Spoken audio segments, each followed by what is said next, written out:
Evangelho segundo Tomé. Logia 49. Solitário.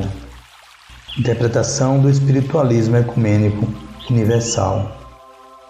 Disse Jesus: bem-aventurados o solitário e o eleito, pois que encontrarão o reino, porque dele vieram e a ele retornarão. Os ensinamentos de Jesus, trazidos em todas as logias até aqui estudadas, sempre convergem para o mesmo ponto. O Mestre nos ensina de diversas formas que devemos abrir mão dos nossos conceitos para eliminarmos a fonte dos julgamentos que emitimos sobre tudo. Quando os conceitos acabarem, acabarão também o bem e o mal, o certo e o errado, o bonito e o feio, tornando todas as coisas iguais. Neste momento, iremos compartilhar da coletividade universal e encontraremos o amor universal que traz a felicidade plena. Entretanto, o espírito na carne nem sabe que possui estes conceitos, pois vive a vida regada por eles e nem percebe que estão presentes. É preciso que alguma coisa contrarie o espírito para que ele perceba isso. Ninguém pode afirmar que existe beleza em algo apenas pelos seus parâmetros, mas é necessário que se conheçam os parâmetros dos outros para saber que o belo pode também ser considerado feio. Não adianta um ser humano enclausurar-se com a intenção de acabar com seus conceitos. Enquanto ele não estiver exposto a outras medidas sobre o mesmo assunto, não reconhecerá que aquela forma de ver é exclusiva sua. Portanto, o ser humano necessita do contato com outros seres humanos para aprender a reconhecer que é movido por verdades individuais e não universais. Bem-aventurado o solitário. Nesta logia, Jesus afirma que alcançará a felicidade, bem-aventurados, aquele que se tornar solitário, ou seja, isolar-se dos outros. Apesar da aparente ambiguidade deste ensinamento, ele confirma todos os demais. O solitário é aquele que não convive com os seus semelhantes, se situa em um lugar ermo, que vive só. Mini Dicionário Aurélio, terceira edição. Seguindo esta definição, podemos afirmar que o ser humano não é um solitário, mesmo que não mantenha contato físico com nenhum outro ser humano. Isto ocorre porque o pensamento do ser humano está sempre povoado de outras pessoas. Quando um espírito pensa em determinada pessoa, trata-se de um pensamento que Deus lhe dá e que espelha o sentimento dele sobre a pessoa em que está pensando. Quando alguém sem contato físico se lembra de outra pessoa e os momentos bons que tiveram juntos, houve uma emissão de sentimentos positivos até aquela pessoa lembrada. Para materializar esta emissão de sentimentos, é que Deus dá a lembrança dos acontecimentos. Da mesma forma, quando alguém pensa sobre determinados atos de outra pessoa, criticando-os, este pensamento reflete a emissão de sentimentos negativos à vida naquele momento.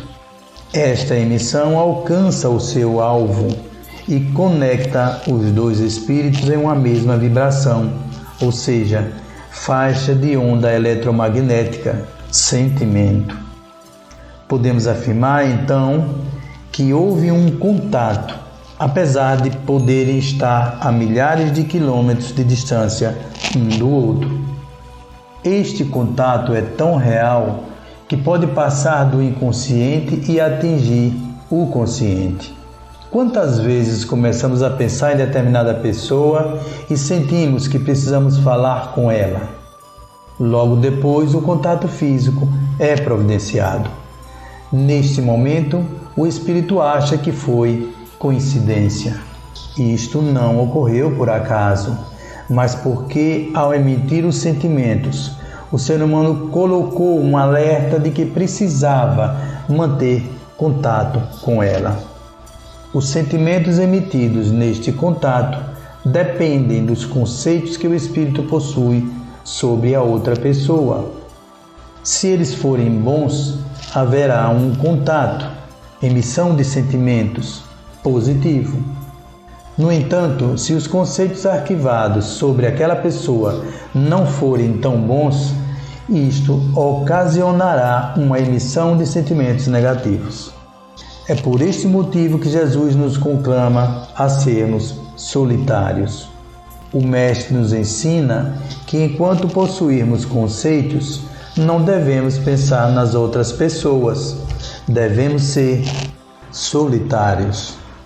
Para alcançar o reino do céu, a alegria plena, é necessário que o espírito não julgue outros espíritos, nem mesmo quando eles estiverem distantes. Pergunta 834. O homem é responsável pelo seu pensamento? Ele é responsável diante de Deus. Só Deus, podendo conhecê-lo, o condena ou o absolve segundo sua justiça. Livro dos Espíritos.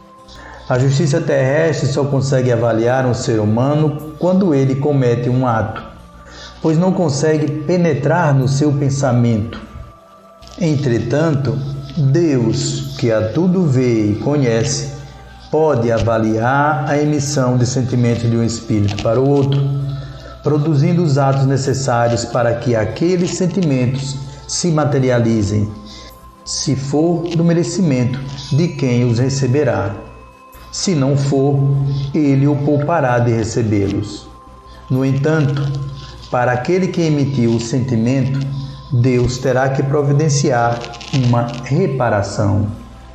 Não devemos imaginar que, apesar do sentimento emitido não se materializar em atos, ele não será captado por Deus. Pergunta 457. Os espíritos podem conhecer nossos mais secretos pensamentos?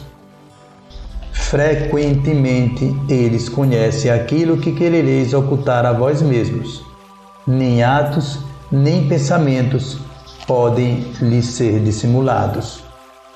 Quando Jesus nos conclama a sermos solitários para alcançarmos o reino do céu, não nos pede uma vida de clausura material, mas para que vivamos apenas para cumprir nossa jornada, sem querer avaliar a jornada dos outros. Eleito, pois, que encontrarão o reino, porque dele vieram e a ele retornarão. Aquele que deixar de avaliar a vida dos outros, decretando o certo e o errado nos atos que praticam, serão eleitos por Deus para auxiliá-lo mais profundamente na sua obra. A estes serão dadas as missões mais difíceis, mas que trarão maior glória.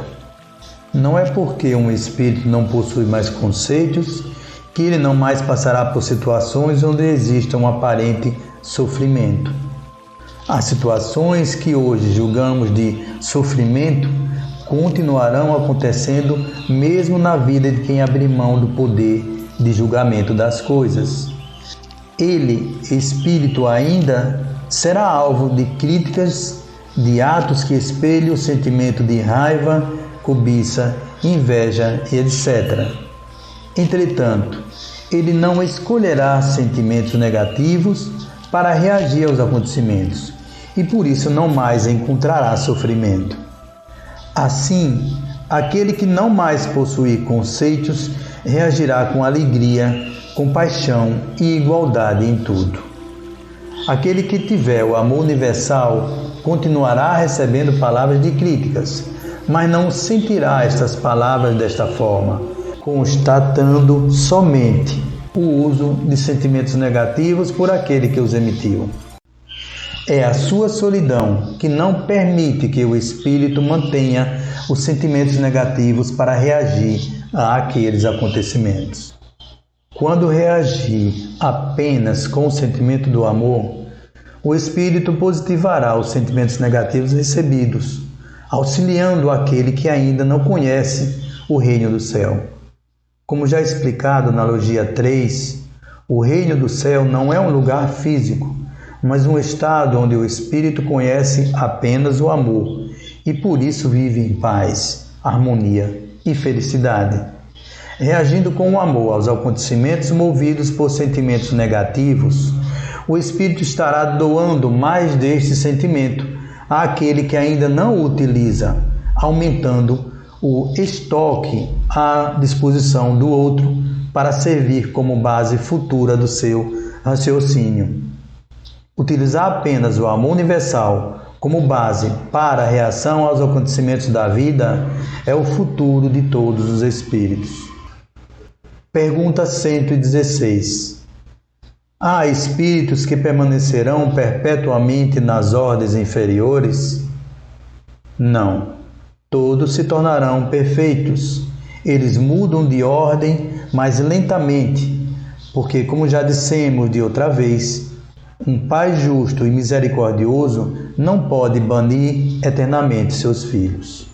Aquele que já conseguiu a sua evolução se torna, portanto, um eleito de Deus para que, com a doação do amor universal, forneça bases para que os seus irmãos possam também alcançar a sua evolução. Assim, ele estará ajudando a Deus e trazer de volta os filhos pródigos que se desgarraram do reino do céu. Todos evoluirão e retornarão ao lar paterno, e o eleito por Deus os auxiliará nesta evolução. Mas, para ser eleito, é preciso que o espírito se torne solitário.